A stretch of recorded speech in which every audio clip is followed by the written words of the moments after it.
आज हम inclusive education से जुड़ी इंटरनेशनल पॉलिसीज़ के बारे में बात करेंगे। इंक्लूसिव एजुकेशन सिर्फ किसी एक देश का कॉन्सेप्ट नहीं है, ये एक ग्लोबल मूवमेंट है, जिसे इंटरनेशनल लेवल पर सपोर्ट किया गया है।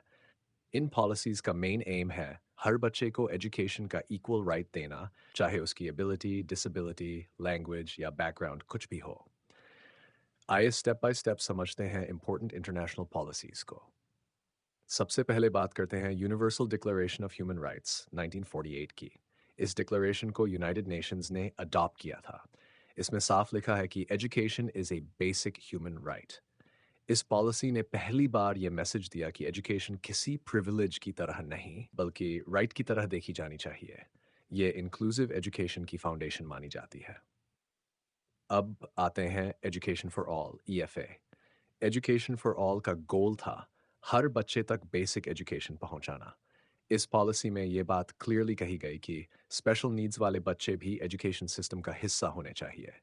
ईएफए ने गवर्नमेंट्स को ये रिस्पॉन्सिबिलिटी दी कि वे बैरियर्स रिमूव करें ताकि कोई भी बच्चा स्कूल से बाहर न रहे।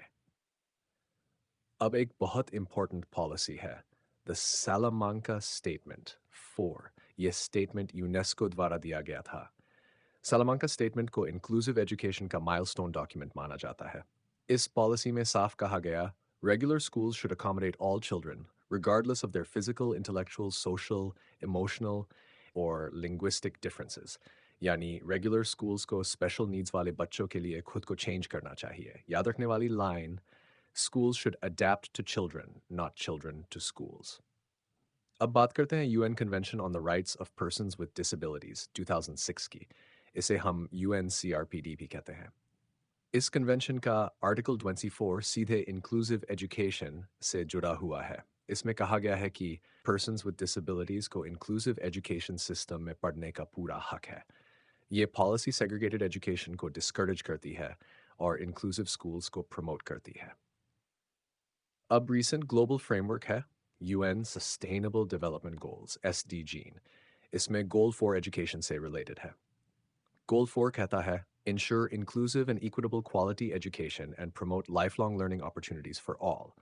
इसका मतलब है एजुकेशन इंक्लूसिव होनी चाहिए, इक्विटेबल होनी चाहिए और क्वालिटी एजुकेशन सभी के लिए होनी चाहिए। अब टीचर के पॉइंट ऑफ व्यू से समझते हैं इन इंटरनेशनल पॉलिसीज का मैसेज। इन सभी पॉलिसीज में एक कॉमन आइडिया दिखाई देती है, inclusion is a right not a choice. Teacher और स्कूल सिस्टम की रिस्पॉन्सिबिलिटी है कि वे डाइवर्सिटी को एक्सेप्ट करें और क्लासरूम को इंक्लूसिव बनाएं। इंक्लूसिव एजुकेशन का मतलब है बैरियर्स हटाना, सपोर्ट सिस्टम्स बनाना और हर बच्चे को सीखने का मौका देना।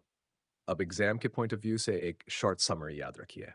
Universal declaration of human rights, education as a human right.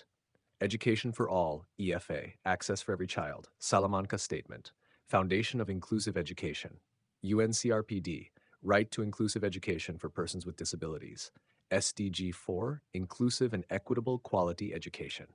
अंत में ये बात याद रखें, इंटरनेशनल पॉलिसीज़ ने ये क्लियर किया है कि इंक्लूसिव एजुकेशन कोई चैरिटी नहीं है, ये ग्लोबल कमिटमेंट है।